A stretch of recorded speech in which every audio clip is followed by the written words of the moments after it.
باختصار شديد جدا، إلى كل بنت مستهترة بعلاقة محرمة مع شاب بأي وسيلة من وسائل الاتصال، سواء كبرت تلك الوسيلة أو صغرت، أقول لها: يا بنتي، ترى الله معك، الله يراك، الله يشوفك، الله ينظر إليك، الله يمهلك، الله يسترك، ولكن انتبهي، ولكن احذري، احذري، الله عز وجل لن يهملك، الله سبحانه لن يتركك.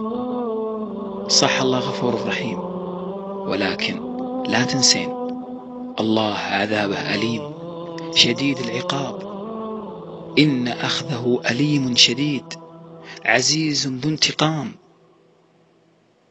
كم قصة انتهت بألم، أو انتهت بحرقة، أو انتهت بمصيبة أو فضيحة أو ابتزاز أو تهديد أو الفاحشة والعياذ بالله، الإثم الكبير، الذنب العظيم، كبيرة من كبائر الذنوب. والشيطان خطوات وما راح يخليك حتى يوقعك في الشر العظيم والمصيبة العظيمة.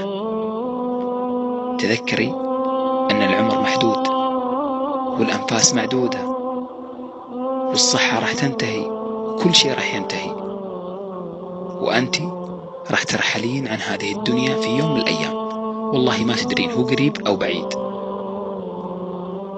ولكن على ماذا ترحلين؟ على ماذا ترحلين وتودعين هذه الحياة؟ على خير أو على شر؟ هل يرضيك تموتين وأنت على علاقة؟ بأي علاقة كانت؟ ماذا تقولين لله؟ ما هو حالك في أول ليلة في قبرك، ذلك القبر المظلم؟ أول ليلة ماذا تقولين لله؟